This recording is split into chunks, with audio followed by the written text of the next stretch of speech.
Prometheus, ang tusong Greek titan, ay kilala bilang god of forethought and crafty counsel na pinahahalagahan dahil sa kanyang mahalagang papel sa paghubog ng kapalaran ng sangkatauhan.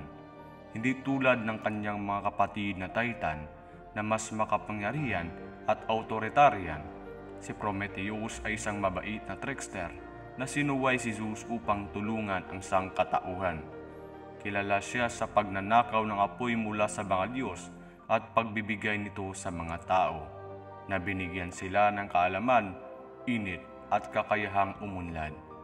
Ang mapangahas na kilos nito ng pagsuway ay nagdulot ng galit kay Zeus, na nagresulta sa pagkakadena ni Prometheus sa isang bato, kung saan isang agila ang araw-araw na kinakain ng kanyang atay, na muling tumutubo tuwing gabi, na nagpapahirap sa kanya ng walang katapusan.